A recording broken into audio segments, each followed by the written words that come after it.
So namaste, everybody. Namaste.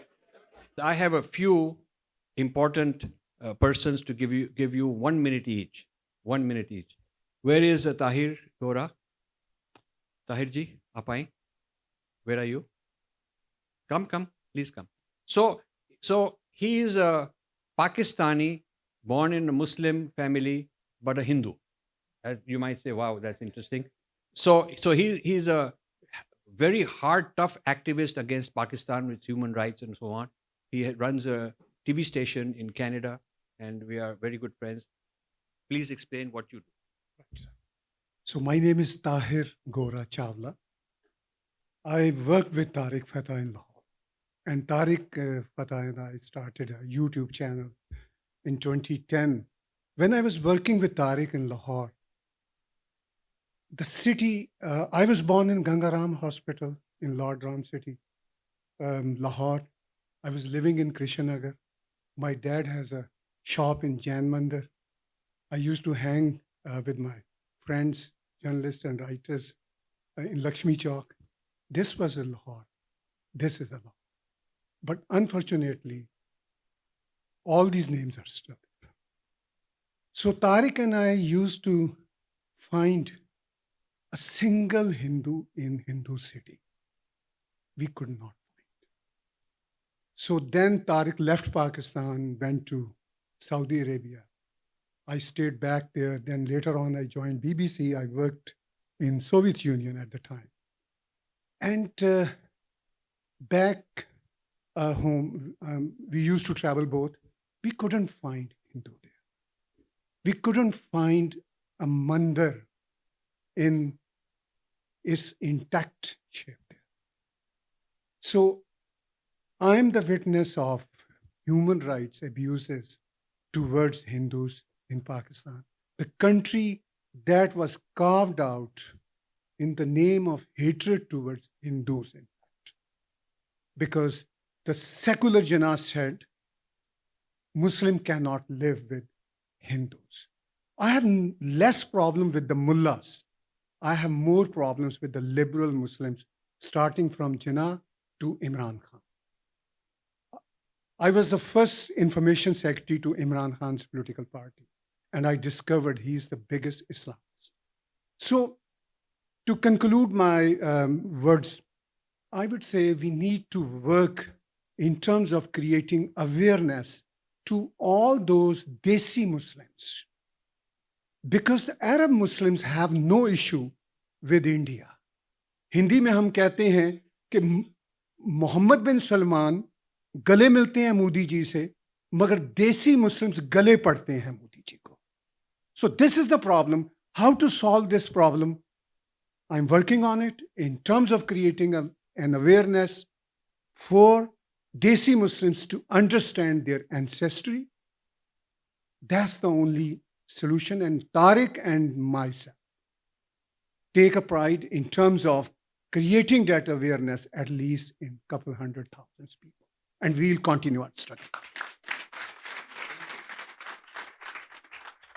I think the most important takeaway I want all of you to notice is that the so-called liberal Muslims that we know, some of them, the Desi, who are actually not explicitly saying, I'm a Muslim, this is my issue, but trying to say, I'm sab same hai, hum bhaichara hai, ye wo hai. He says, that's his view, that they are the most dangerous. They are the most dangerous. Okay, so this is an important thing to understand. I would also like to now invite Dr. Amenra Ratnau, who is doing something about the Hindus, women persecuted in Pakistan. So let's hear. He's a physician, he's a surgeon, and this is what he does for a passion. My work with Pakistani Hindus started 12 years ago, and we have taken out 15,000 Hindus out of Pakistan in the past 12 years by the support of the Samaj. Now, to explain the issue, 1 crore Hindus are languishing in Pakistan in subhuman lives. In 21st centuries, slavery is being practiced. I have documented evidence, but if the world is ready to listen, if Hindus are ready to listen. Now the same thing has started in Bangladesh. We are looking at 3 crore Hindus being wiped out from the face of earth in the next 10 to 15 years. So all the Hindus are bleeding about the demographic inversion. They do not have these 3 crore Hindus on the radar that if we इनकी घर वापसी नहीं करनी है, ये बने बनाए हिंदू हैं, अगर हम इनको भारत में ले आते हैं, and that was my life's work through Citizenship Amendment Act. We wanted that these Hindus get a preferential citizenship, which was botched up because of the multiple factors. So today's Citizenship Amendment Act is a stab in the eyes of Hindus like me and the Hindus of Pakistan and Bangladesh. More on this if it arouses interest. Why doesn't Pakistani Hindu genocide get registered in the Hindu psyche? A phenomenon called RULLS rules. Random, unceasing, low-level, scattered violence. A violence like Godhra always catches our imagination. Oh, train was burnt alive. But a Hindu leader killed here. A Vishwa Hindu Parishad small-time leader killed in a temple. An RSS worker killed there. They just make footnotes of the newspaper. They evade our... And this is the deadliest weapon of jihad. More on this, if it arouses interest. Summing up my work with Pakistani Hindus, European Union Parliament, a neutral idara, says 3 Hindu girls are picked up every single day in Pakistan from their homes. These are underage girls. कुंवारी कन्या को हम अष्टमी के दिन पूजने वाले हिंदुओं, तुमको सबको मेरे साथ 3 कुंवारी कन्याओं का श्राप लगता है because we are not able to save them. The only thing that the Samaj needs to do now is to work on a fiery scale कि इन 3 करोड़ हिंदुओं को, 2 करोड़ बांग्लादेश और 1 करोड़ पाकिस्तान के, इनको निकालकर हमें भारत में लाना है. अगर हम ये नहीं करते हैं तो हम भारत में भी नहीं बचेंगे. The same template of RULLS, random, unceasing, low-level scattered violence, which is exterminating the Hindus of Pakistan and Bangladesh, will be used in Bharatvarsha. On the other hand, if Hindu Samaj awakens with Maharshi Shiraji Malhotra, like people leading us, and the banyan tree actually becomes a reality, then we will be able to gather enough funds, create enough awareness, and mend this broken Citizenship Amendment Act and actually bring these 3 crore Hindus. They are not refugees. Bharat is their home. They are displaced Hindus and Sikhs who deserve honor, dignity, and safety of Bharatvarsha. Thank you. Rahul Sur has retired from the United Nations, and he's filed a very interesting petition in the United Nations about this particular problem. So give us your 1 minute. Thank you, Rajji, and I'm honored and privileged to be here. What I'm going to tell you is that there has been an accomplished genocide of Hindus, Christians, and Sikhs in Pakistan. And the term which has been employed by Pakistani writers is that it is a drip genocide. In other words, it has continued relentlessly over the years. It has been random, low level, but at the same time, it is an accomplished genocide. So this complaint which we have filed is before the United Nations Human Rights Council. One of the persons who has filed it along with that is Dipti Mahajan and me. There are 60 other complainants, and there are Muslims, ex-Muslims, Christians, Sikhs. So what we are asking for is a international criminal tribunal, like there was in the case of Rwanda and former Yugoslavia. So it is a legal complaint which has been filed under Article 2 of the Genocide Convention of 1948. Will anything come of it? We don't know. But we have to do, because as Dr. Amenra Ratnau said, what has happened out there will happen out here. And we need to wake up because the clouds are gathering over our country. Slowly, things are changing, and therefore, this is an attempt to tell people what has happened in Pakistan. Thank you very much. So I would like to invite my friend Suki Sahal. He's He's head of the Khalsa group, and he's a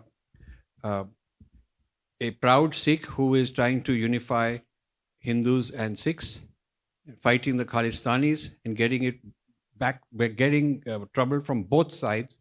So, in 1 minute, tell us what your goal is. And he's given up his career, he's given up a successful tech career he had, all of that full time with his money into this. And he needs help, but I asked him that he should tell us what the problem is, what you have done so far, and how it's run into roadblocks, what the issues are for the Sikhs to know and for Hindus to know. Please. Thank you, Rajiv. Thank you very much. It's my privilege to even be here today among all the friends. As a proud Sikh, and for more than 15 years, as Rajiv ji said, I did my best fighting with some people, those who claim themselves as a Khalistani. I don't even call them Khalistani actually because they are the radical.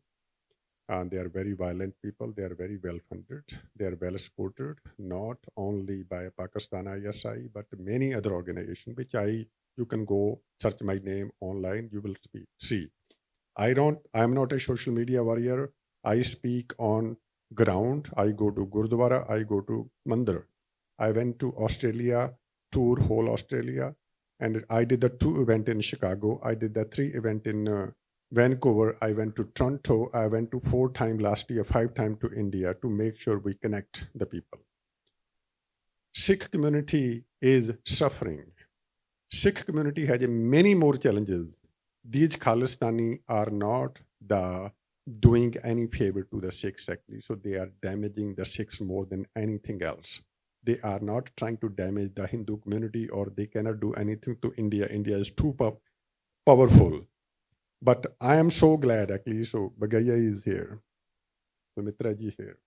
They understand. We went to Punjab together. We went to Golden Temple. I went to Bagaya ji and we went to Golden Temple. And I see how much respect he received inside the Golden Temple. Here the witness. The thing is, in Punjab is suffering because we are talking about the Khalistan. Nobody wants the Khalistan in Punjab. Punjab is suffering because Punjab has many more challenges. One of the challenges is the conversion. One of the serious issue is the conversion. If there is anybody, I have a last hope, that is from the RSS. I lost hope.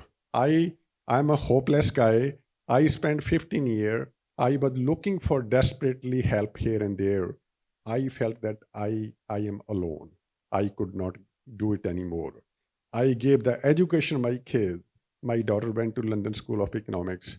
She is suffering. She cannot even come to the social media.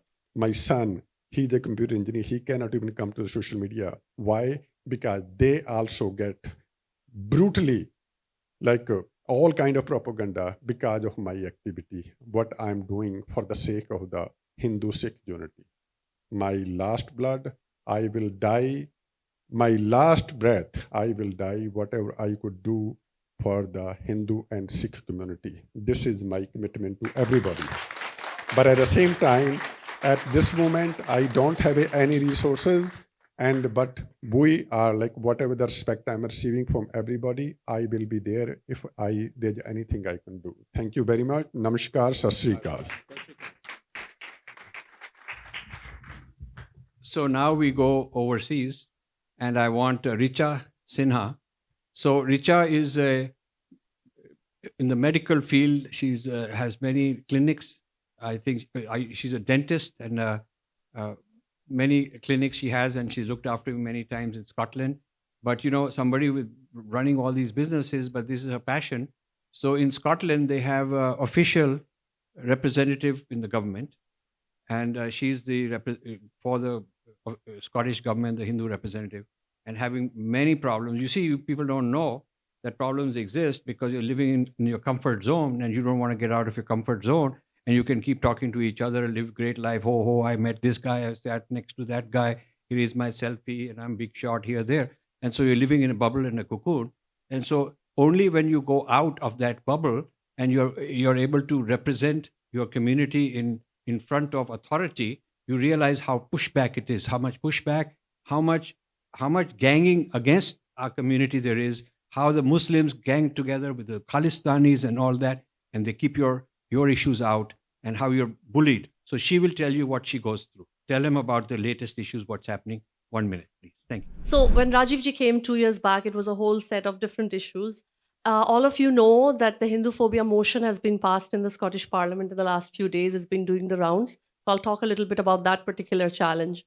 What you don't know that Scottish Hindu Foundation as a representative body has been working with the Scottish government on this particular document, which we produced. It's called a policy document, which means we are not saying there is no Hindu phobia. What we are saying is in 2021 April, the Scottish government produced, passed a hate crime bill.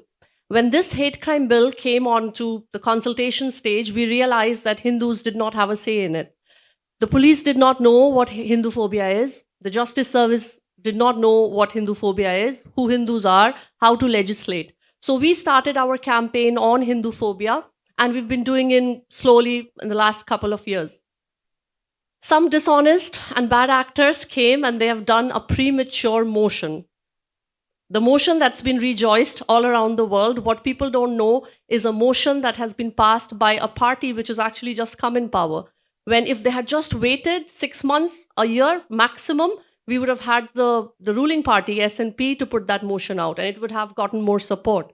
So on this time, I've not spoken to Rajiv ji about this. Our challenge is not from the outside parties. It's our own, which I talked about on the panel as well. The challenge is from the dishonest actors, the non-Hindu actors who want to ride the wave and get some fame here and there. I hope this will not be telecasted anywhere because we're dealing with this challenge. Satish ji is laughing there.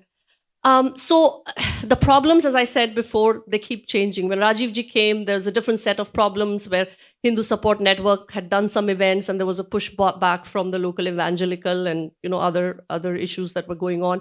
Today, when I stand, there is a different set of problems.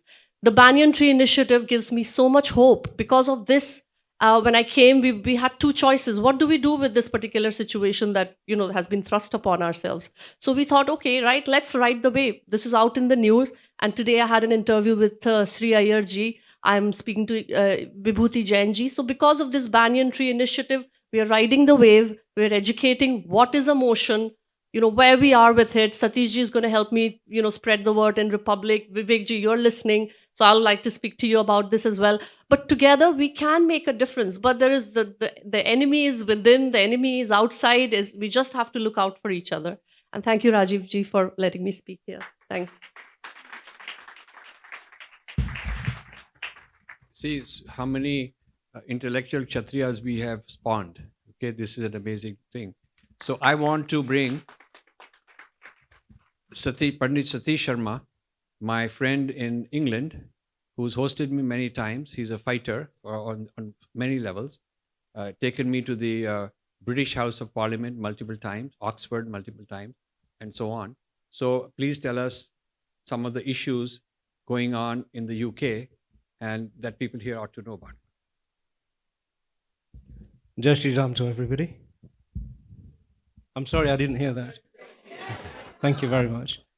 Rajiv ji, I would just like to share something which I received yesterday. It's a letter from Prince Charles for you. King Charles. Dear Rajiv Malhotra, I'd just like to express to you my dissatisfaction that a project of ours spanning 250 years to create a narrative in the English vernacular to fool Indians and to convince them of their inferiority and to do it in a manner that they would never suspect has been derailed by you.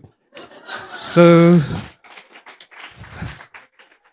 you will not be included in next year's honours list. You have no opportunity of being a recipient of an OBE or indeed an MBE. Thank you very much. And as for the person delivering this message, please keep him in the former colonies. Don't send him back. Okay. Okay. So, thank you very much for the opportunity to speak. It's dangerous engaging with people who are like Rajiv ji, because often one or two words are enough to derail your complete framework of existence. And Rajivji has produced so much content that it has shifted the way in which we view the world and indeed our existence. I don't think people are quite aware of what an incredible contribution his work has been and will be on an ongoing basis. I'm not sure about this Ask Rajivji thing. As an IT guy, that really worries me, but I'm sure you'll factor in what needs to be done. But I'm speaking to yourselves here, you're members of an international diaspora. Although there is a great deal of pressure for you to think of yourselves as American Hindus, that's not really the reality of who you are, and it's not really the reality of how people view you. Sundar Ayar is a great example of what the reality is. Now, this is a global Kurukshetra, and the battle is being fought all over the world, and you will not escape the consequences. You are not beyond its reach. And the reason is that we are the descendants and inheritors of a view of how to live on this planet. And that view is what's threatening to people who have a lesser vision. This is like a boat. We have been sitting, the world is like a boat. We've been sitting in a corner, enjoying our nice, quiet, and peaceful, tranquil area of the boat. But when a boat rocks and when it sinks, everybody sinks. You have not got an option in that. As an American diaspora, you have a particular opportunity and a contribution to make. When I look at the Hindu diaspora across the globe, you are unknowingly amongst the most powerful potentially contributors in this battle. You have capacities and abilities and resources to contribute, which could infuse the whole of the diaspora globally with vision, with passion and creativity. And so please contribute that. In the United Kingdom, we have grown up in the heart of the mindset which created colonialism. These are the guys who did it, and we are Vibhishan Sena. Right? Rajivji is the embodiment of Vibhishan Sena, in that he saw the Nabhi, he saw what the weakness was in this colonial beast, and he worked out that the biggest contribution was dismantle their narrative. And he's been doing that for such a long period of time. We all have to do it. It's not going away. In fact, I would say it's getting more dangerous because they are onto us. They know that we know what's being done. And when that happens, they are now engaging in what is a battle for an existential success. So nobody's going to get away with it. Please step up and join the fight. If you can, risk exposing yourselves.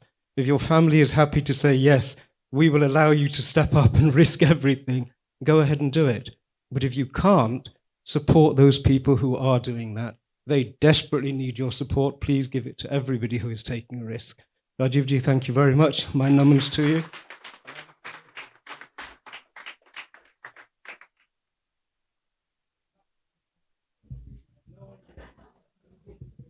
Thank you, Panditji. So I want my dear friend Ragini. We go back long time.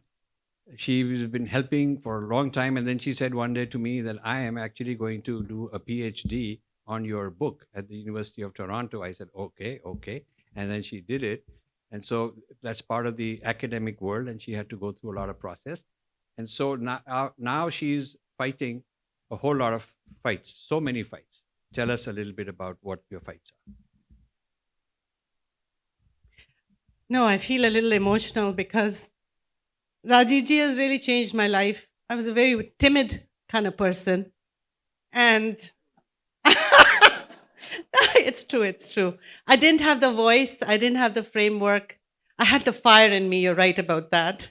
I was always a very defiant. But, you know, what Rajivji has done has given us tools to be able to speak to any level of person.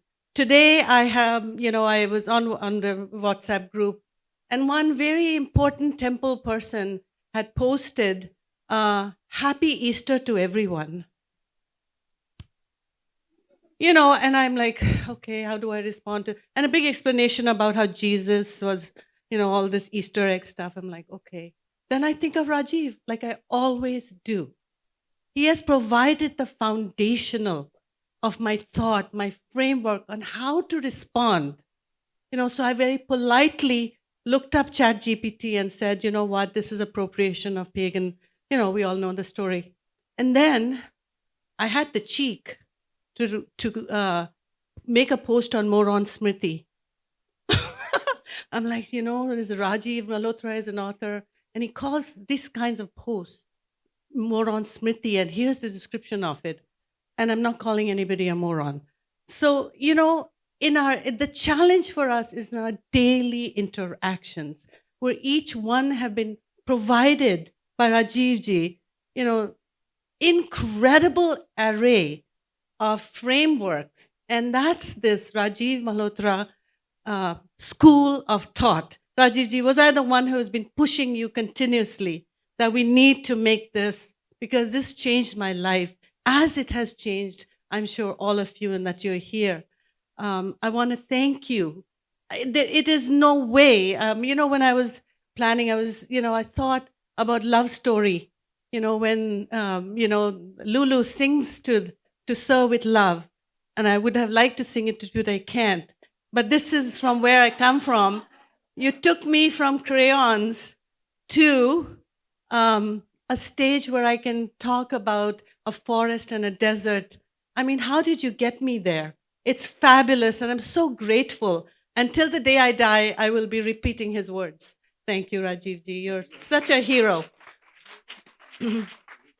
So I want to invite Mohinder ji. He's a World Bank official or a consultant World Bank. And one of the things he's done is monitor how woke has gotten into World Bank, and in they're having courses taught about caste in India and these kind of things as a factor that might determine whether they give a loan or not, whether they fund a project or not. One of the criteria now will be this kind of a DEI criteria, which is very interesting. That now international financial institutions have been debating, discussing that maybe when they give a loan to this guy, that guy, they will ask you, you're a Brahmin and you're part of this oppressor community, you're less qualified. Whereas that loan, they have hired more people who are minorities, this, that. So we are part of giving more loans this way or that way, which is against the original principles of these multilateral organizations. They were not supposed to do that, but they're beginning to do that. So he's fighting a whole lot of battles. But his latest venture is to do something about Hindu temples. So why don't you tell us that? Thank you, Rajivji. I have to start with a positive announcement that this training program that was started in the World Bank, it was the Equality Labs which was running it, and it was also being started in ADB and other financial institutions. It has been killed.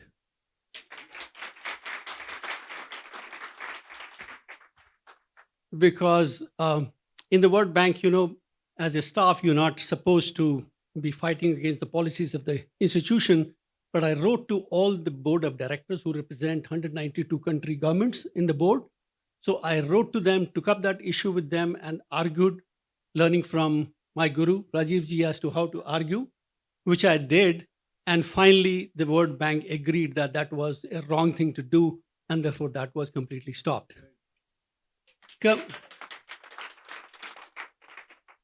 I worked in not only the World Bank, I also worked with the United Nations. I worked in many conflict zones. I worked with the Yazidi refugees in Austria who were being given refuge in Vienna, Austria. I worked in the Balkans, Serbia, Kosovo, Albania, all that where all that conflict happened. I worked in Cambodia, Laos, Vietnam, and in that conflict zone. So I have some idea of what a genocide ultimately looks like. What Amenra ji said about the low intensity jihad. Rajiv ji has created a legion of Arjunas. So this room is full of Arjunas. But there is another level of existence. We all are in our own bubble. But when I go, and I do, I go to Guntur, I go to Kadapa, I go to Muzaffarpur, I go to Hoshiarpur. It's a different planet. It's a different India. It's a different Hindu. That mindset, that challenge, that problem is very, very different. And the low intensity jihad that we talk about, that esotericity finishes the moment you land up in Hoshiarpur or in Muzaffarpur. And that is where the real battle will be fought.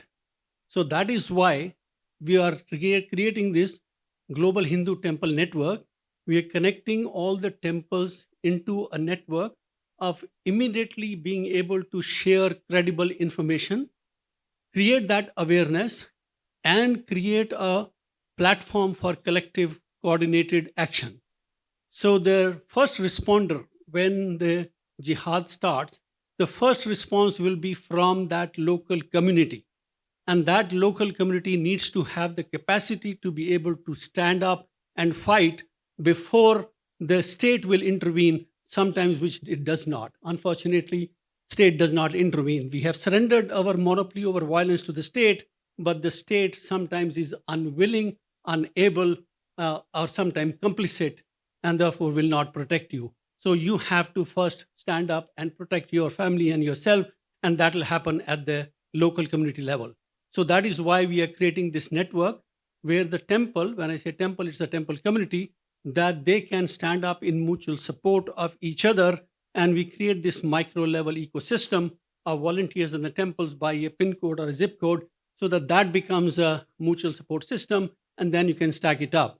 So this is just one level. And second is all the intellectual foundation that we are building up, all the intellectual work that we do, how do you get it delivered at that level where they can start assimilating it, and that gives them the foundation, intellectual foundation, to be able to stand up and fight. So therefore, that will be the second thing that this temple network will do. And then there are other things like freeing the temples from government control, which is in India. We are working with other organizations, social level, political level, and also at the community level, that we need to fight that battle. We need to claw back, we need to retrieve our temples back for us to become an asset and a fortress, not only for the protection of the community, but also as a fortress for protection of dharma and our civilization. So Rajiv ji, you have lighted the path. We need to go down to Hoshiarpur and Jalandhar and Muzaffarpur to take that battle there.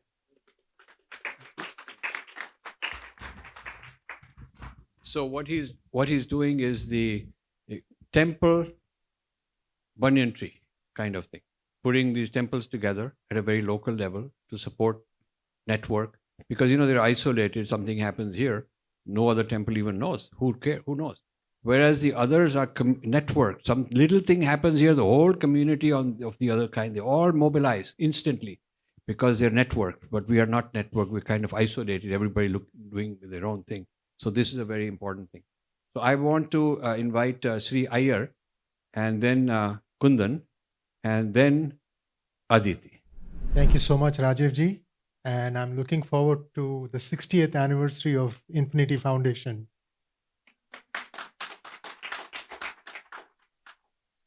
I'm hard to define. I'm doing a lot of sanatani stuff, but I also do a lot of politics, geopolitics, a lot of different Venn diagram.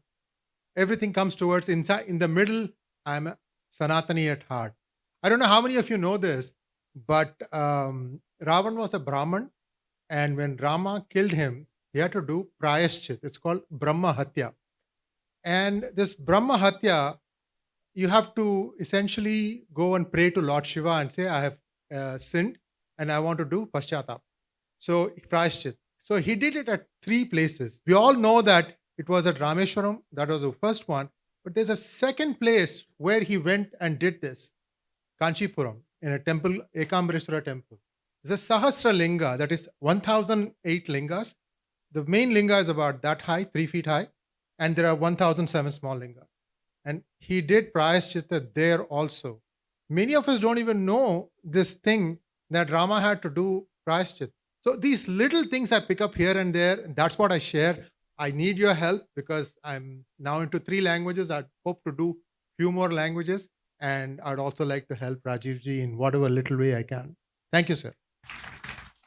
You see, the impressive thing is, a tech guy like him in Silicon Valley, he could be making tons of money, but he's given it all, and this is all he does. So it's very impressive. So I want to now invite Kundan Singh. Kundan was a student when we first started, And this is 25-year story. He is a follower of Sri Aurobindo. We know him well in this house. And so we helped when he was a student. He came to California to do his PhD. He became a superstar there to the extent that they had issues, and he fought hard like a true, and he won. He got his doctorate, has a great career. And so we've been together for a long time, and we now he's a co-author of a book with Manogna. Manogna is where? Where is Manogna? No, she's just there. She's just very nimit matra, sitting, hiding. She's a brilliant person. She's an astrophysicist. And you're coming, all you guys are going to come and stay for 1 minute each, something. So he joined her, and we did this book, which is about Sri Aurobindo, how he's been distorted, and so on. It's called The Battle for Consciousness Theory. If anybody wants, we have enough copies to give. So tell us, and he's fighting the school system biases and the colonization, the decolonization we have to do in that kind of education system. Go ahead. Thank you very much, Rajivji. First of all, my gratitude to you. My situation is a little peculiar in the sense that when I came to the US way back in the year 2000, I'd already been inspired by Sri Aurobindo, and many of you would know that he was a freedom fighter who turned into a spiritual figure.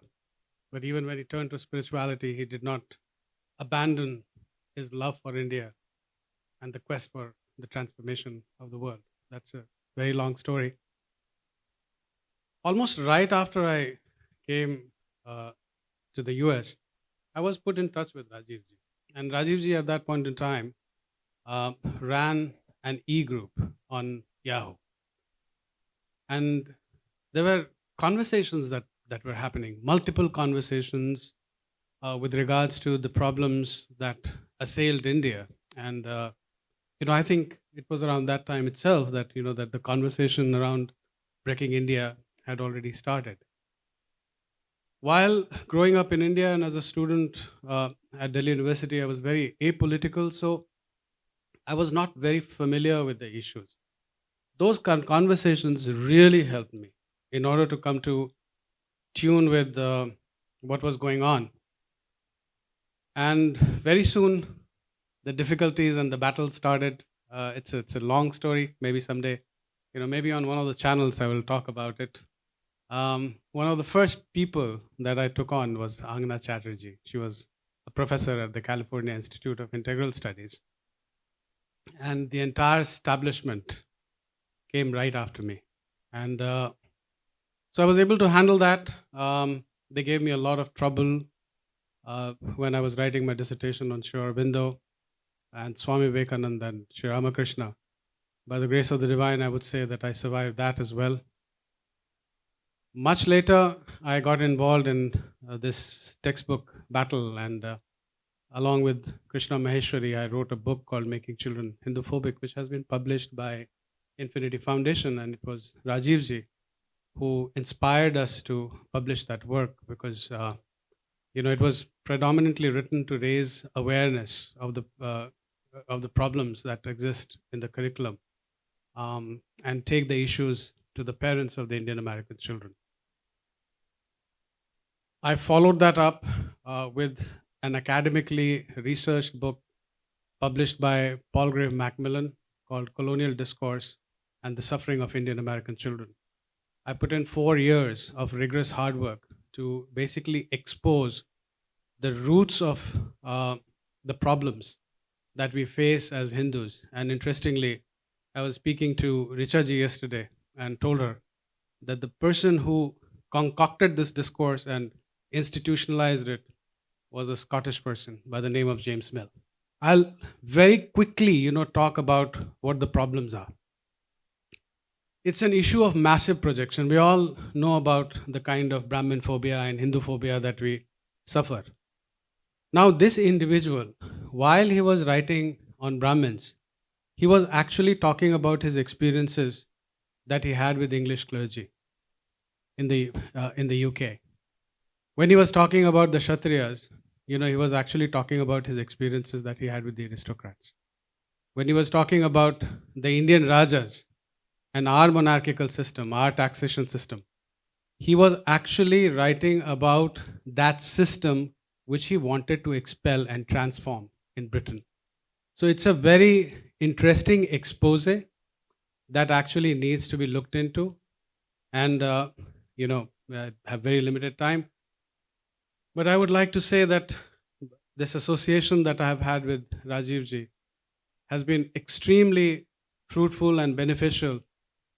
And the interactions that we have had over a period of time has really inspired me to fight this battle. And Rajiv ji, perhaps you would not remember.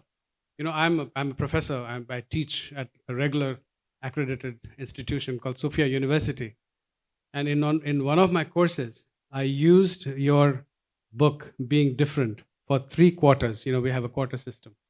And perhaps, this is an anomaly which has happened. I intend to remain within academia and fight this battle because, I want to take the battle where it is actually being waged against us. I don't want to be anywhere else.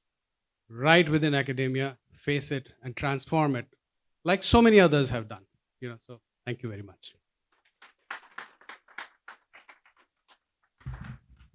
So Aditi was a Yale law student, and we got together. She started helping our foundation, a very good writer, many things we did. She's been the most continuous, loyal, and very intelligent, very brilliant person, working with us for an enormous amount of time. And now she's a trustee of the Infinity Foundation, and she's married to our other very brilliant guy, Vishwajit.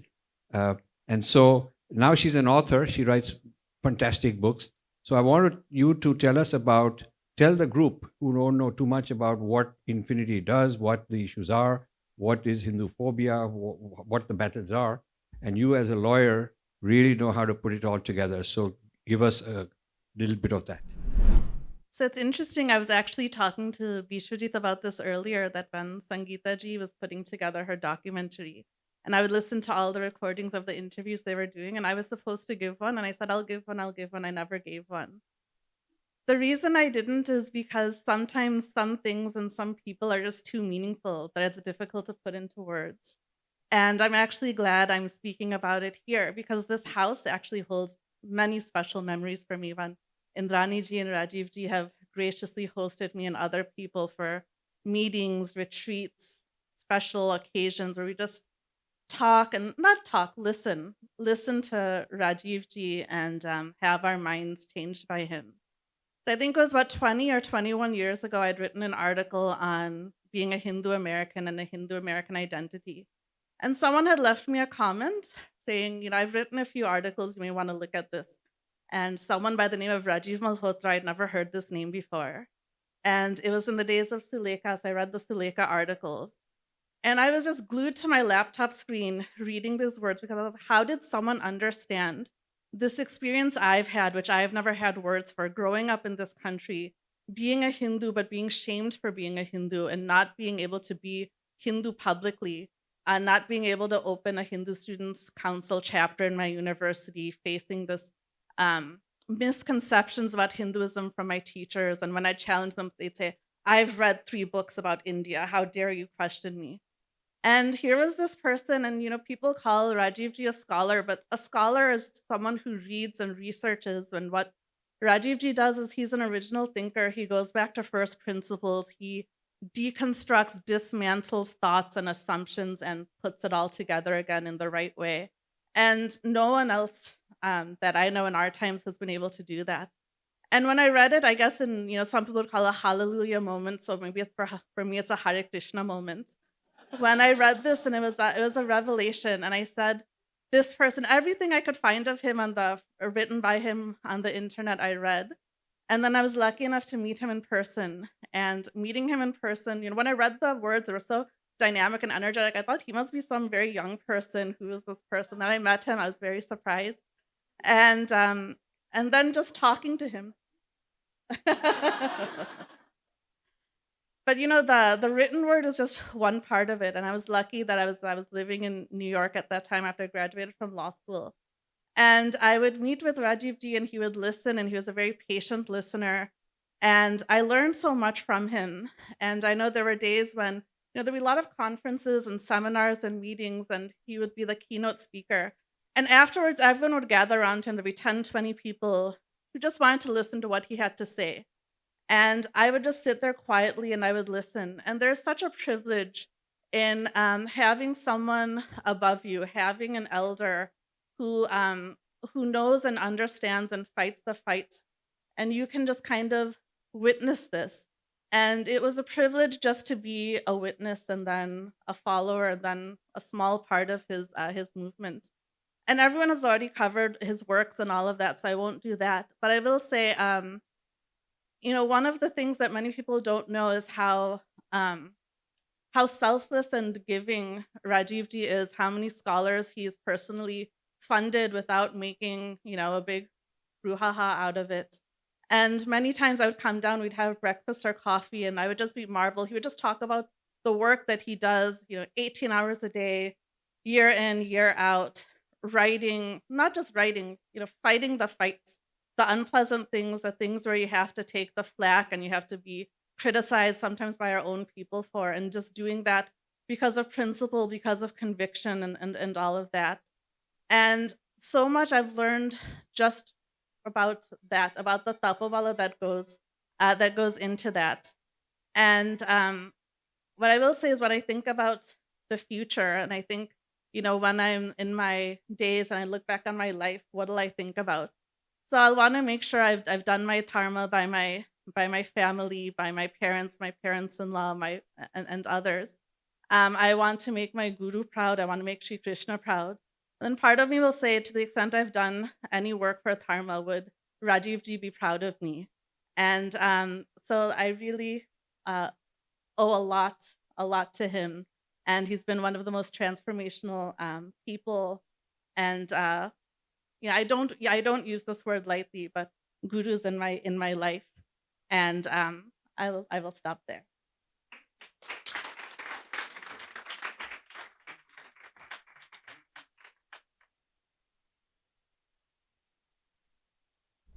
So I want to mention Srant. Srant was a Microsoft guy, and he's modest, but I think at that level they had a certain level of technical genius, and in the company there were like 8 of them. He was one of those at the highest level. He quit that and has been doing this thing forever, since then. He became a part of the Infinity Foundation core thinkers, and we used to meet in Arshividya Gurukulam. There were a few others, and they came. It's a revolving door, and they would go off and do something else, and then vanish and go back to real estate or make some money here and there, kind of thing, because they would get sick of it. This requires stamina. There's no easy victory. There's no early victory. It's not like you do this in a few years, you'll get success. You have to just go on doing it. You're not going to get success, but you do it because you want to do it. So he has stuck with this for a very long time. And we have done many projects together. So why don't you tell us some more?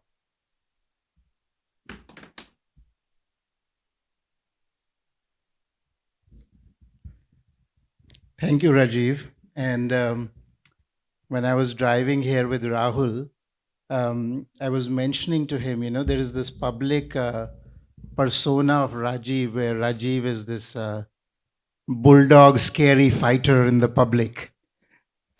And, everybody says Rajiv is so difficult and so difficult to work with. And I was telling Rahul, as we were driving here, you'll see the other side of Rajiv that you meet in his home, which is this very warm and gracious host. And I got to experience the hospitality of Indrani ji and Rajiv ji many, many, many times.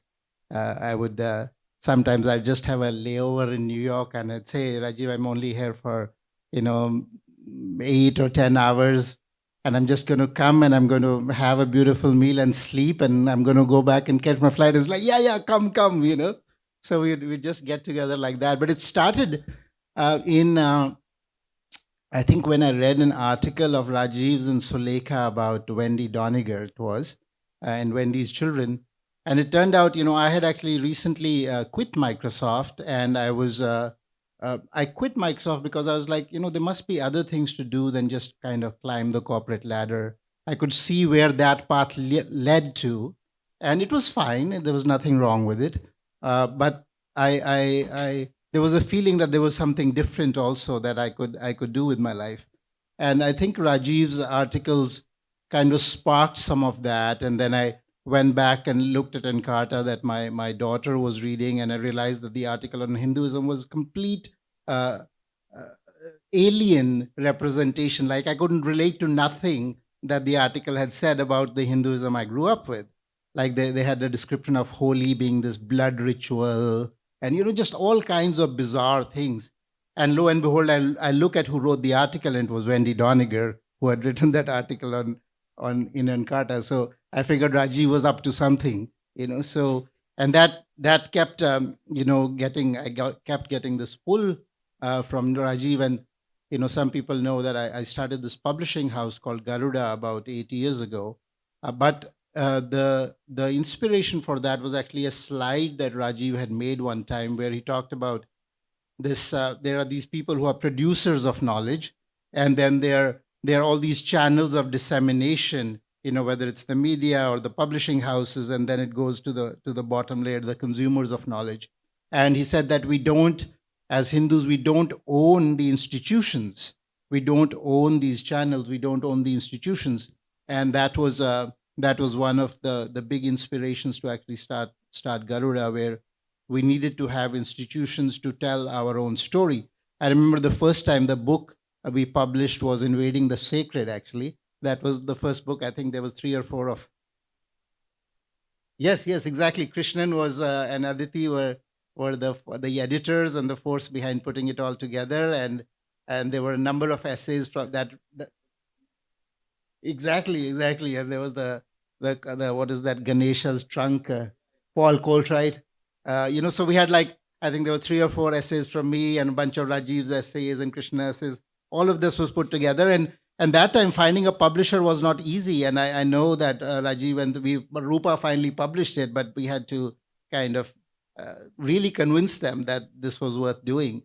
And so now that we see so many publishing houses up and able to publish these books on these topics, when Rajiv was doing these fights, when we were in all of this struggle, this was a unusual thing. Just to get our first book published, get one book published was such a big achievement. And wow, we are actually getting published, right? And now Rajiv has produced so many of them. So there is such a story where people forget that what we are actually standing on the shoulders of giants in many ways. We've come all this way. We're able to do all these things. We're able to make the movies Vivek is making. We're able to write the books. So many people are writing because the battles were fought all along to get us to that point where we can do that openly. Right now nobody questions. Garuda gets hundreds of book proposals where people are writing about Hindu topics. Somebody's writing about the Bengal Holocaust, and we actually published a book on the Bengal Holocaust. So many things. So I think that journey is really been so remarkable, and I think that's one of the biggest impacts that Rajiv has had, is that we are able to now stand up for ourselves and say, yeah, we are Hindus, and we are going to talk, and you better listen. We are here. We're not going away. So I think that was really important. And so Garuda is the publication house. We're also evolving. I wanted to make a little pitch. We are creating this Garuda Life Marketplace, where we are getting craftsmen from India and also a lot of Ayurvedic products, networking with a lot of mid-sized and smaller ashrams that have wonderful products but don't have a way to market them, so that consumers all over the world, including North America, can actually use those products and also give back to the ashram community. So that is one of the efforts we are doing.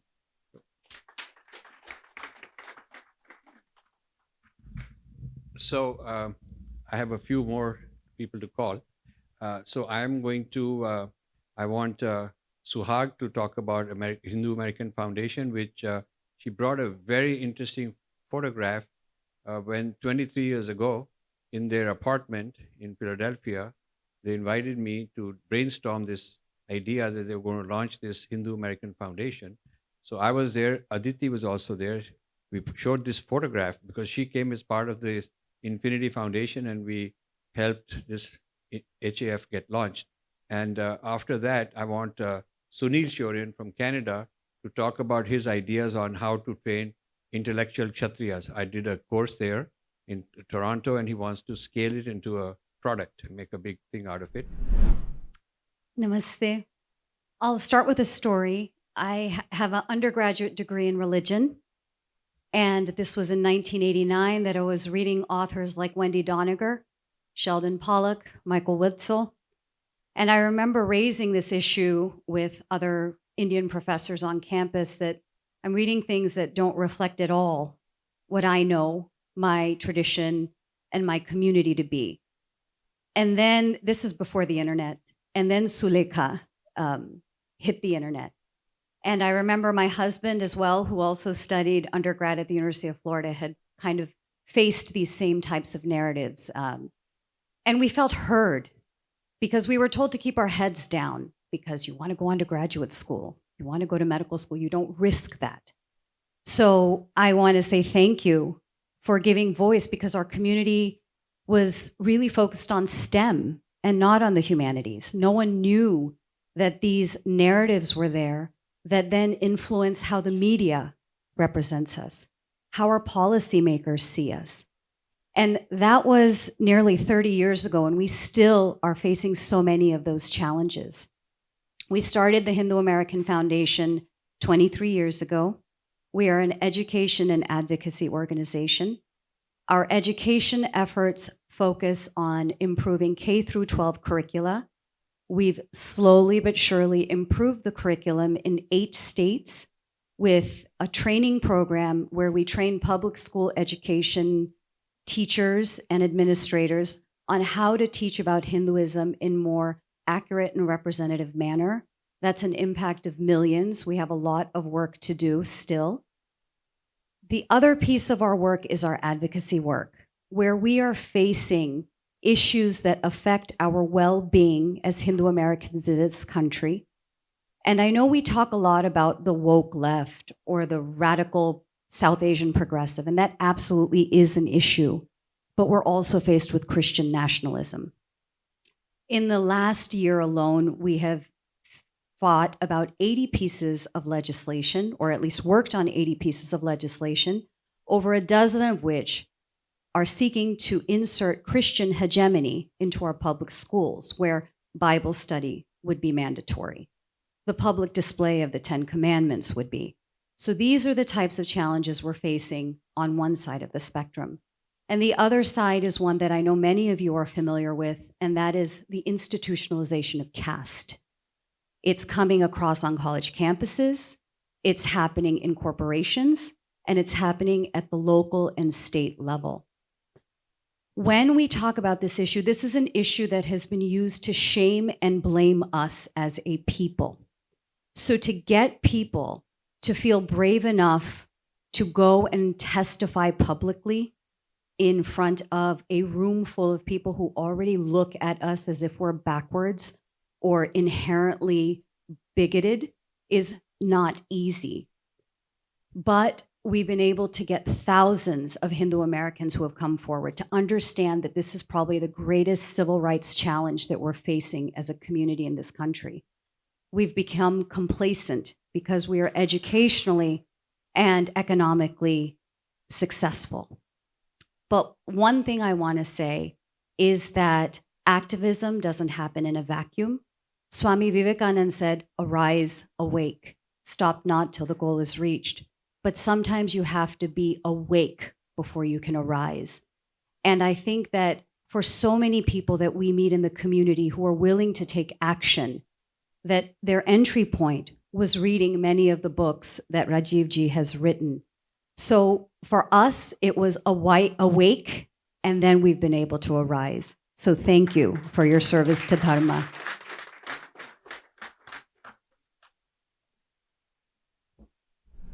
Sunil Shuran. He's one of the Toronto-based. He and his wife Bharati, where is she? She's helped so much in every respect. Great. And one of the amazing things, I always get an experience of home-cooked, sattvic, most delicious khana I ever had in my life when I go to their house, and that's a great experience. So he's tell you something about he's been part of our journey, part of our team for a long time, and he asked me to teach a course on how to be an intellectual Kshatriya in Toronto. We did about a 1-day course, 2 days course. And then, as far as I'm concerned, I need so many things going on. But now he's come up with, let's take that material, update it, and turn and scale it into a product. So tell us about it. Namaste, everyone. So I'll talk about intellectual Kshatriya thing, but just to give you a little bit of context, where and how it came about. So I'm a management consultant by profession, by the way. So my mind typically works how organization is supposed to work and how the continuity of work is supposed to be there. So when I met Rajivji for the first time, I was researching who are the good workers, who good people working in for our Bharat and stuff. Like basically everybody, like most of us, come from dharmic Desh well-wisher kind of mindset. So I was researching who are the people. So I came across Rajivji on internet and I started researching, and I sent him an email and stuff. We communicated a little bit. And when he came to Toronto, I went to the SBVF temple and we met for the first time. And I was really shocked in a way. There were like literally probably 15, 20 people in the room. And the content that I had been reading on internet and content I saw Rajivji spoke, I said, hall should be filled by hundreds or thousands of people.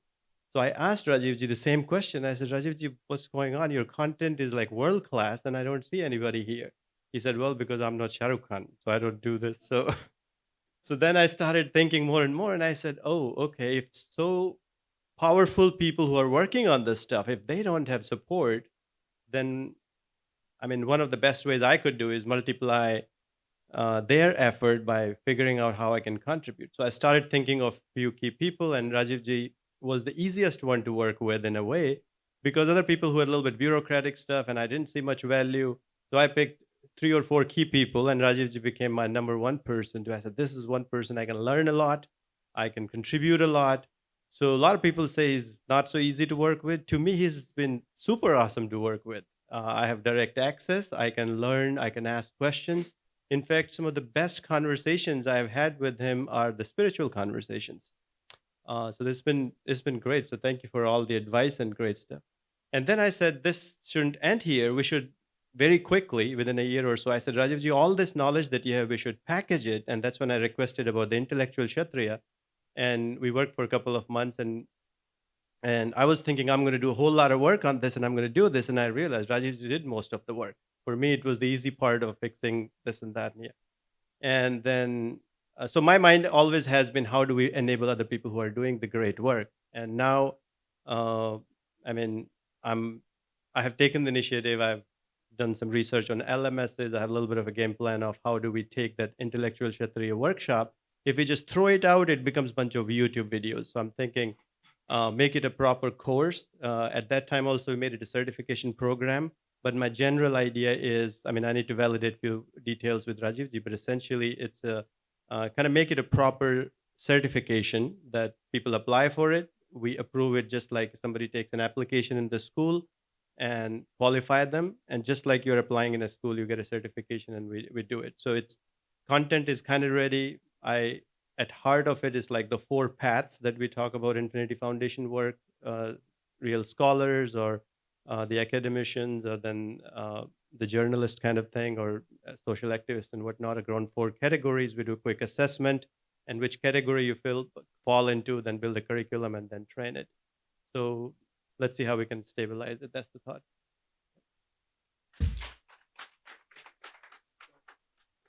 one person very quiet, I want to bring in, he's very quietly hiding, is Rahul Devan. Rahul, please come. So Rahul is a successful entrepreneur, made a big exit, made tons of money and all that. And now he's putting it back at this very young age. He's putting it back into our cause, starting new organizations in India, funding new organizations to do this kind of work. So this means that the idea of a banyan tree, he's actually planting a whole lot of those things on his own. So tell us about your venture, because some very rich people here who might invest in you. You'll go after them. Okay, thank you, Rajivji. So I started Sangam Talks in 2016. It's now been 9 years, in fact. I was picking on ideas on how to do my 10-year anniversary next year on 4th of January from your event. So as I was, basically started inviting speakers, I ran across many wonderful Hindus who were in need of money. They were running wonderful projects, and so I started funding them in small ways. I funded all of this of Sangam Talks and all of this funding through a rule I set for myself that I donate 7% of my annual business profits and route it to my foundation, from which I ran my own internal projects and funded these organizations. And soon, after a few years, this kitty kept growing, and 2000, just post-COVID, 21 or so, 22 maybe, I was thinking that, this is not sustainable, and I can't endlessly keep funding every night. Not every night, but every now and then one would feel guilty of not having done enough. And so I thought that, let me think something audacious, big, hairy, audacious goal, and set a goal for creating a large Hindu fund. I thought of a dharmic fund, Indic fund, all of that. And then so every time I thought about that, Swami Vijnanananda would enter my head and tell me, no, it has to be a Hindu fund because of his World Hindu Economic Forum. And he's absolutely adamant that we got to not be on the defensive and use terms like Indic, dharmic, and so on and so forth. So I actually had to pay bribe to get the name Hindu Network Foundation, aka Hindu Fund. So I'm after creating 1,000 crore Hindu fund. I have personally funded a fair bit of money over the last 9 years. In fact, this year post my exit, yes, I had a very good exit. I sold to a Blackstone group company, so yes, I'm wealthy, but I use a large part of my money to fund Hindu causes. About over 90 organizations or individuals I've funded in the last 9 years. This year, the fund has grown to, just touching about $1 million. Other than the money that will transform Hindu organizations, the ecosystem, I think generally, funding the Ghar Vapsi movement is a very important aspect. So just FYI, I fund about 7 or 8 ex-Muslim YouTube channels, and I've been funding them for years now. All they need to do is come to me, ask for a basic amount of money that they need for survival, and I fund them. And it's been going on for years. Yeah, that's all. Thank you. Dr. Bandari came late, so I want to have you come and say a few words. Dr. Bandari is a very low-profile man who's sort of understated, but actually a very important part of our journey. He is the head and founder of the Indus University, and his wife is actively involved and runs the actual university. And they have a wonderful daughter, is Naina here? She's there. She's a doctor, and she and her sister Radhika is an aerospace engineer. She runs the aerospace business. And so this family has been very good. I go and stay with them in Ahmedabad in their campus, and it's like home, and they really look after me. Now, he has been one of the most consistent, large donors, supporters, champions, ambassadors, lends his whole university to us. We do all kind of things. Anytime we go there, do a book launch, the whole campus shows up. He does that. So he's an amazing person. And when I said we are going to do this 30th anniversary, all he said is when and where, and I'm there, kind of that sort of thing. And he's that sort of person. So please say us a few words.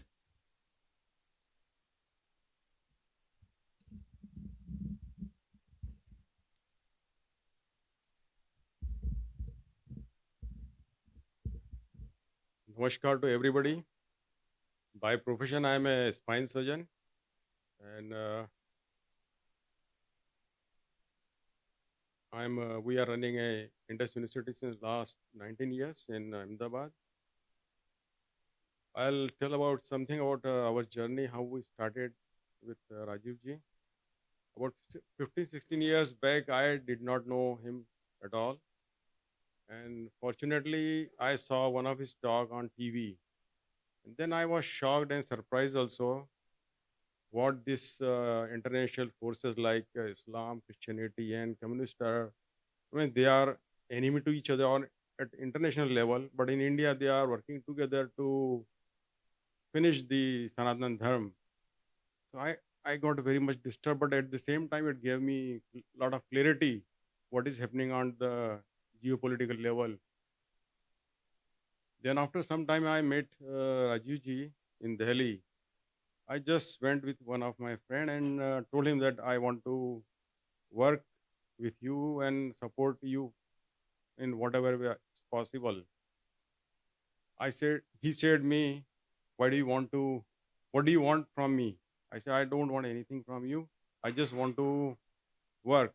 Because he said, a lot of people come and they work with me. When they get some name, they just leave me. I said, I am not interested at all in getting any name, but I just want to support, because if Sanatana Dharma survives, then we survive. Otherwise, everybody goes. So this is how we started working. Then for 2-3 years, we organized few conferences on history of science and technology. We published few of his old books for the same. And then he was a very regular visitor to our place. Then in 2015, we started a Center for Indic Studies to carry on his work in a proper way. So we employed 2-3 people. Then in probably it was 2015 or 16, he sent us one article about the looming threat over this Kumbh Mela. Then we thought, why not to publish this in local languages. Then we printed so many, in thousands, we printed a small book and published it and spread it all over the country. Then suddenly an idea came. Why not to, because what used to happen, every time any documentary made on Kumbh Mela by Western people was with a very different perspective. They always tried to portray bad things about Kumbh Mela, like drug addiction, rapes, diseases. So we thought, why not to make a documentary with a dharmic perspective? Then our team went to Ujjain in Earth Kumbh Mela. Then they shooted for about 300 hours, and we made one documentary on Kumbh Mela of 1 hour. It was released in 2016 by Vice President Shri Venkataya Naidu ji. Then gradually we started working more and more, and we employed more people. Now at present we have got about 15 full-timer people for Indic studies.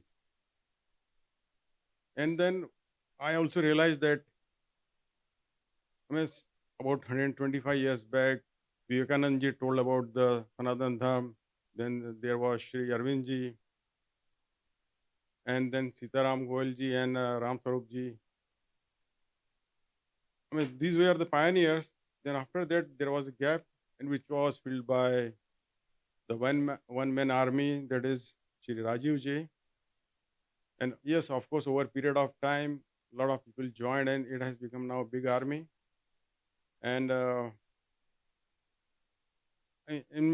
consider him as a Maharishi, because whatever he's doing is extraordinary work, which till now nobody has thought of and done in that way, because he has brought so many new concepts about the Sanatana Dharma, and he has broken the colonial narrative by this children follow, Wendy Doniger, because they were always trying to portray Sanatan Dharma in a very negative way, very bad way.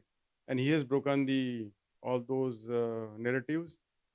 And he has given a very new direction to thinking for the Sanatan Dharma.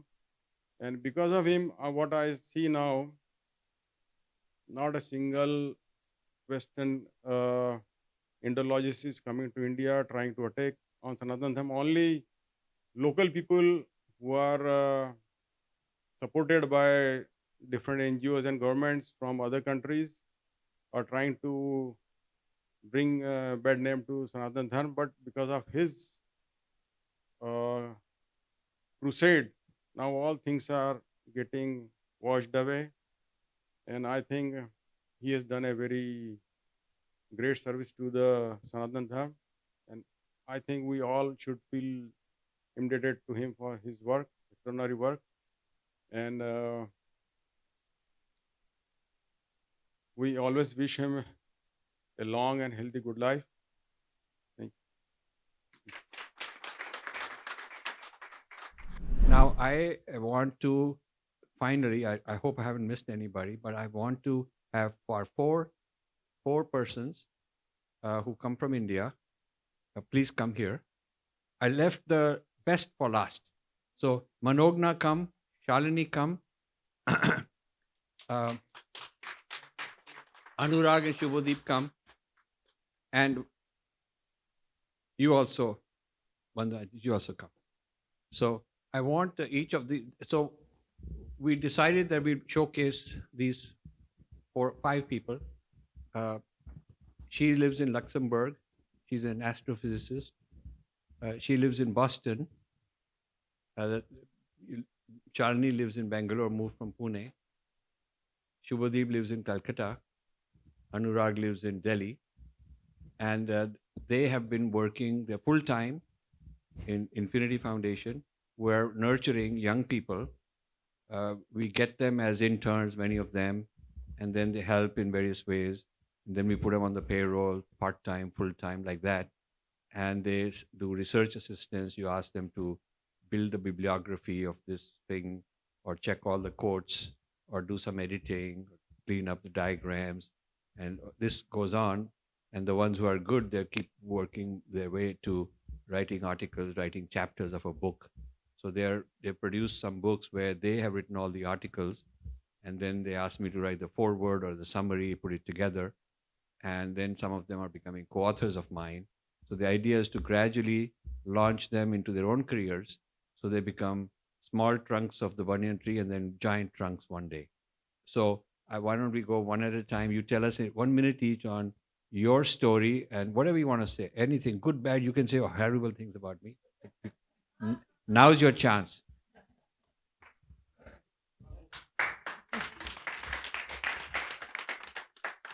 Namaste all. As Rajivji mentioned, I come from a background of theoretical physics and mathematics. And both those are fields where controversial ideas have actually shaped our understanding of nature. And my own understanding that controversy sometimes is good. And that is something that I find resonance even with the work that we do at Infinity Foundation.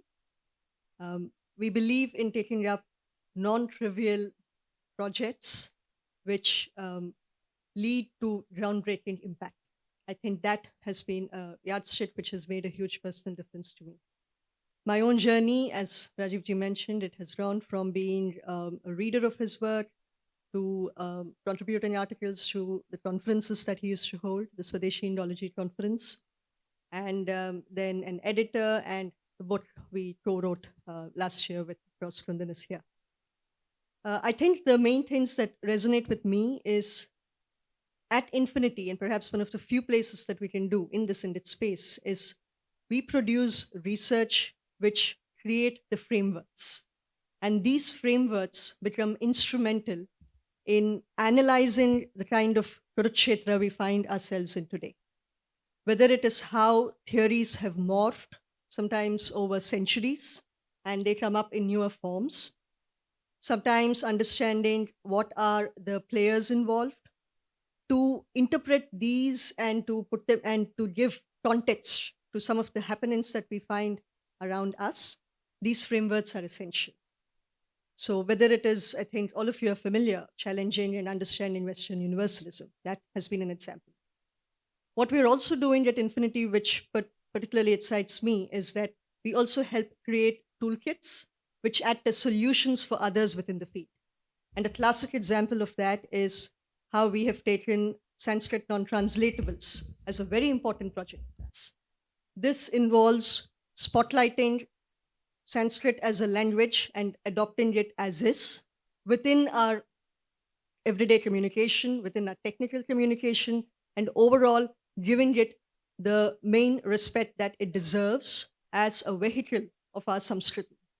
So there are many of these kind of projects that we take on, all non-trivial. And because they're non-trivial, they also challenge the status quo that exists in various subfields of these, and hence lead to some of the controversial positions that get associated with us. But this is some of the most vital, groundbreaking work that all of us at Infinity take a lot of pride in doing and are very thankful for that. Before we go to the next one, I want to say her husband's also here. Anurag, where is he? So Anurag and they live in Luxembourg. Hopefully they'll relocate to the United States. He's a very senior AI roboticist at Amazon and does secret things, all kind of secret things. So one day when you have Amazon with robot coming here and doing things, he's the guy who's making it happen. So welcome to our house. Wonderful. We've talked on the phone, but I'm seeing you for the first time. So nice. So Shalini. Shalini is the leader of the Infinity Foundation India, and the one who they all come to when they have a problem with me, so she can shout it. So come. So please excuse me if I'm a little nervous. I'm not used to public speaking all that much. So I'm not the scholar per se, but yeah, I'm the mother hen at Infinity Foundation India. So yeah, I think I've just listened to everybody here. And I think as Hindus, we are still to understand terminologies. You know, I never heard the word think tank.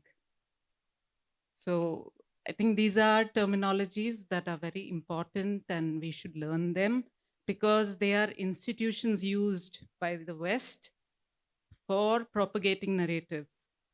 And as Hindus, we don't have even a vocabulary to talk about what we need to fight. So a think tank is an institution which develops original frameworks, vocabulary that we are all using. We are all using words like Hindu phobia, we are using breaking India, we are using urban Naxals. These are words that we have coined and we are using now, but they come from a lot of thinking that goes into developing frameworks to describe these phenomena. So I think we really need to learn to use vocabulary also in articulating our positions. And we have, I think today, a lot of think tanks in India which are doing work on various spheres, maybe political, economic, social, but civilizational think tank, we don't have too many. I think Infinity Foundation has been one of the pioneers in looking at Bharat as a civilization with its underpinnings in Hinduism, and therefore creating a narrative. It's all about narratives, and Infinity Foundation is trying to create those narratives. So it's not like we did not know earlier. We had our mathas, we had darshanas, they were the think tanks of the time. And we are trying to revive that institution by reformulating Hinduism for the times. And it is think tanks which help nurture others who pick up those kind of frameworks and spread it to the public. And I think bringing think tanks plus activists plus influencers together under this Banyan Tree initiative is a very important task, because we have to do a lot of work to revive ourselves. Thank you. So I'll elaborate a little more. The project I gave her is to, which she's done very well, she presented yesterday, is to ask the question that the traditional matthas were think tanks for their time. Nalanda was world premier think tank of its time. What happened?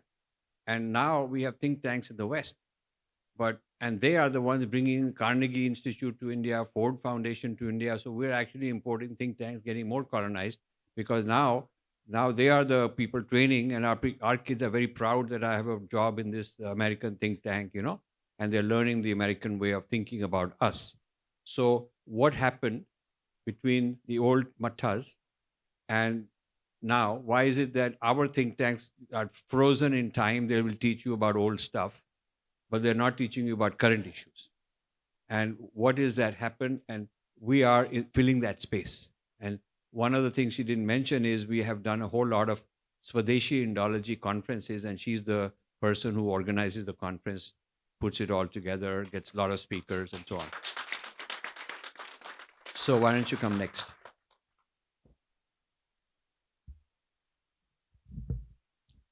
So Ram Ram everybody. I am from the land of Sri Ram. My birthplace is Ayodhya. And Jai Sri Ram. So my association with Rajiv ji was very interesting. In my first email to Rajiv ji, I mentioned him as Dhruvasa. So in the next email, I saw Dhruvasa ji taking avatar.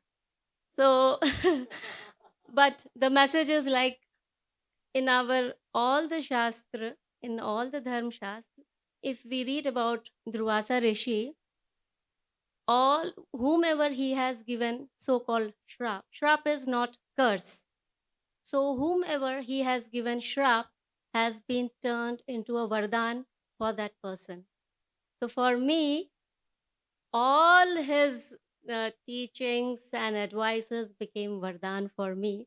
And I got to know my Swadharma, what I have to exactly focus on. So it was all hodgepodge everywhere, but it got centered, pointed by Rajiv ji. At Infinity Foundation, I was involved in various work. Currently, I am involved in taking Rajiv ji's books, especially Sanskrit non-translatable books. And from those books, I take out the words and associate it with the katha from Puran or from Itihas or from some Vedic wisdom, combine them and teach it to young children, teenagers, and parents. And that is how they get to understand the concept very easily, and that is how they find it easy and proud that the knowledge which is in Purana, Puran iti nava, I'm not able to quote right now correctly, but in Sanskrit it means, Puratan doesn't mean old. It is always new. It is always evolving. So all the wisdom of Vedic system is in Puran, in our Itihas, in all the kathas. So kathas are the means by which our ancestors have been passing on the knowledge, that the Vedic wisdom in the form of katha to children, to youngsters. So that is my current job right now in Infinity. And I did a trial course from the last December, and it continued till January. And it was really appreciated, and I got a very positive feedback. And I wish I will, I think I'll be making more courses regarding the Katha and taking more and more books of Rajiv ji, joining it, combining it with the wisdom of Vedas and explaining it to our young generation. That's my plan. Thank you.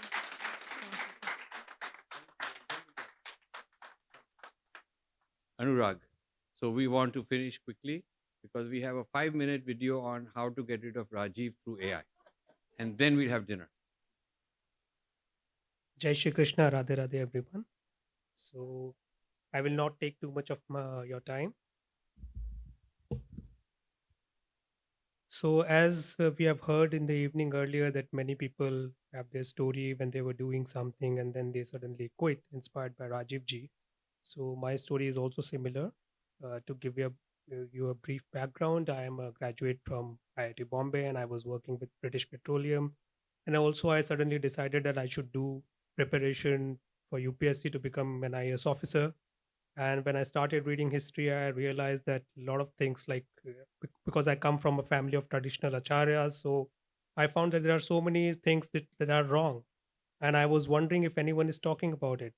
So I went to YouTube and I saw Rajiv ji's video. He had a spat with that professor, and I was like, yeah, this this is amazing. So then I came to know about his books, which I read, and so I wrote to Rajiv ji at that time. That was 8 years back, and luckily he was in Delhi at that time, and immediately I got a response, and we met. And then after that, I joined him, and I worked. I think Sanskrit non-translatables was the book that he was writing at that time. And so after that, I started continuing. I worked, as he just mentioned, on other book projects also, helping him out in various things. And currently, because I'm well acquainted with Sanskrit, although I do not have a formal degree, so I'm also handling the translation of Rajiv ji's works into Sanskrit and also Hindi. So that is what I'm doing, and I'm very grateful for this evening. And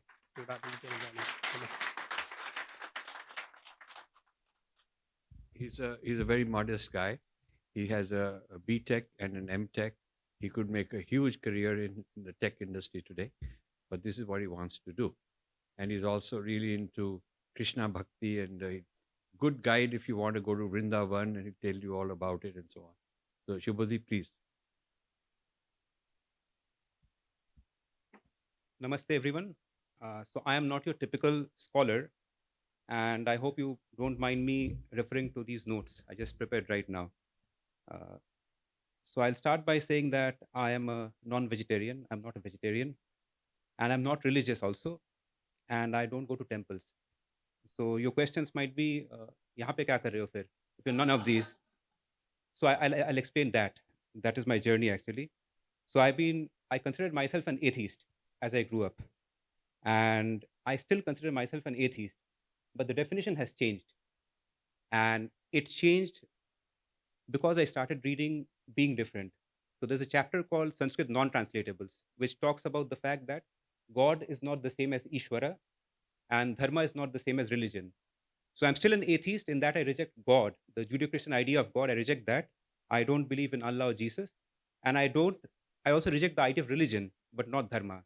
So that is the change which has happened to me as I read Being Different and eventually Sanskrit non-translatable terms. So I am an Astika. An Astika is one who accepts the Vedas as Shabda Praman. So I consider myself an Astika atheist. I don't know if there's such a term, but that is what I am now. And all this has happened in my 9 years journey with Infinity Foundation. So the book Being Different, that gave me the framework to decode what was happening in the world all around. It had a lot of terms, lot of vocabulary, which helped explain the madness that we see all around. It helped make sense of what was happening to us and why certain people behaved in certain way with us. And Breaking India was all about a framework of what was happening to India as a nation state, that we were under attack and we were not aware of the fact that we were under attack. So these two books provided certain frameworks which I understood as an engineer and an MBA, because it talked in terms of concepts, in terms of data, and in terms of hard numbers that I could relate to. So as I continued working, I also did a second master's in journalism and mass communication, because that was one of Rajiv ji's inspiration, that we don't have too many people on our side who are journalists, because most journalists have this leftist orientation. So I wanted to be that person. And also Rajiv ji's book on AI, that inspired me later to pursue a PhD on the intersection of AI and social sciences. so which I'm still pursuing right now. So thank you, Rajiv ji, for the guidance, and I wish to continue for a long time in Infinity Foundation. Thank you. So you can see they're all very distinct personalities, each one of them. And this is a sample of the kind of intellectual Kshatriya army we want to produce.